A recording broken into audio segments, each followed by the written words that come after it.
Half Men, Scary Story. One boy moved with his mom and dad to a new house. The house was on the very edge of town, far from other houses, and it was a long walk to school. But in the yard, all the children always played together and immediately accepted the boy as a friend. After school they played hide and seek, quick game, siege of the fortress. Sand Fortress was on the bank of the river, Black Well. You had to find the darkest place and hide in it, and other interesting games. One day, when they were playing higher feet off the ground, in this game you had to climb trees, as little as possible getting off the ground, the children suddenly began to shout. Half foot. Half a finger. And they started pointing in the direction of the entranceway, from where an old man drove out in a wheelchair. He had no legs. The children began to tease him, calling him a half-track, and the old man in the wheelchair threatened them with his fist and scolded them. The boy did not like his new friends teasing the old cripple. "Why are you teasing him?" "He started it," said one girl. "He came to live here and immediately started scaring us with some half-men who come at night and cut off the other half from other people." "What for?" The boy was surprised. "Because they don't like whole people." "They're halves," said the girl. The children teased the cripple for a short time, but they also stopped playing in the yard and went to the river to play pancakes, where you have to throw stones so that they bounce on the water as much as possible. "What are these half pancakes?" the boy asked the children. But the children just shrugged their shoulders. "No one knows." And the girl, the one who told about the old man, added, "My daddy said there ain't no halves. The old man just went crazy. And his legs were cut off, so he had an accident." And the children forgot about the old cripple and began to play on. But at night the boy had a dream. He saw strange people, but could not understand what had happened to them. They had legs and arms, but something about these people was strange, incomplete. Then the boy realized what was wrong with them. They really were half-hearted. That is, they only had one real half, right or left. And the other half was not real, like a reflection in a mirror. These half-men had to pretend to be real all their lives. And they were very afraid that other people would see that they were only half real. And so they hated whole people. They would pretend to be real during the day, and at night they would catch people, the ones who were whole. They cut off their arms and legs so that they too would become half. After this dream, the boy began to look out for people. Some people tried not to stand upright, but only sideways, so that no one would notice that they were halves.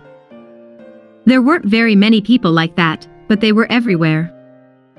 One day a boy bumped into an old man in a wheelchair in the entryway. The old man looked at him carefully, and the boy realized that he was looking to see if the boy was whole or half. "Half-breed," the boy said suddenly, though he had no intention of teasing the old man. "I have no legs," the old man replied, "but I am still a whole man." "And you?"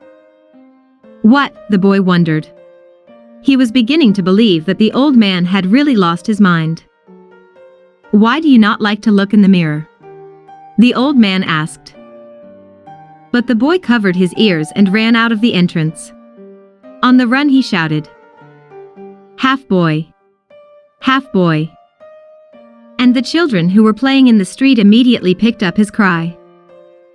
"Half pint! Half-man!" The Weeping House, Scary Story. One girl went to school. There she got new girlfriends, and they began to walk home together from school. Each time they passed by an old house whose yard was overgrown with tall nettles, and the trees were pulling crooked branches without leaves. Her friends told her that it was a weeping house. "Why a weeping house?" the girl asked. "Because sometimes you can hear someone crying in the house, even though no one has lived there for years," the friends said. They also said that children disappear here, especially during the rains, and then they are found dead. So stay away from this house. But no matter how many times the girl walked past the crying house, she never heard anyone cry there.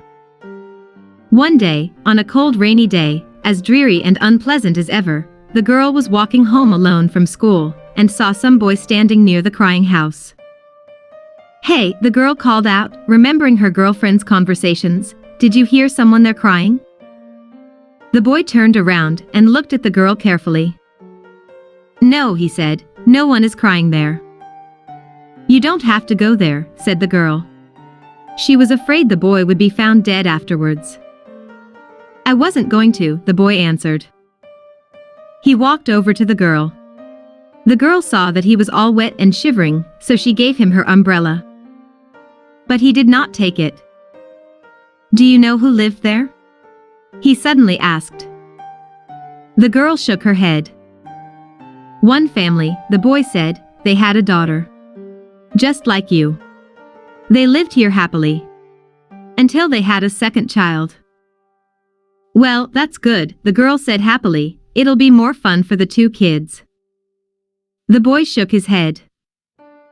No, the girl did not like the fact that the parents began to like the second child more, so she took a big knife in the kitchen and cut off his head. And the parents, when they found out everything, got scared, took the girl and left. No one knows where. "You're lying," said the girl. "No," answered the boy. "Come on, I'll show you everything." But the girl was afraid. "I will not go." "Don't be afraid, we won't go into the house," said the boy and went around, going far around the nettle bushes. The girl followed him. They went around the house and stopped near the oldest tree. It had no leaves at all, though the other trees that grew far from the house were covered with orange and red fall foliage. A shallow hole had been dug beside the tree. "Here," said the boy, pointing to the hole. "They buried him here." "Who?" the girl asked. "The boy with his head cut off." "How do you know about that?" the girl wondered. The boy raised his head high and the girl saw the terrible scar on his neck. She wanted to scream, but could not. She wanted to run away, but her feet were stuck to the ground. "Why did you do that?" suddenly the boy asked. "What did you do?" The girl was surprised. "Why did you cut my head off?" The girl shook her head. "No," she said, "it wasn't me. I would never do such a thing." And she cried. But not because she was afraid of the boy. It wasn't because she was afraid of the boy. And the boy stood there looking at her. People who passed by the old house heard the crying and tried to get as far away as possible.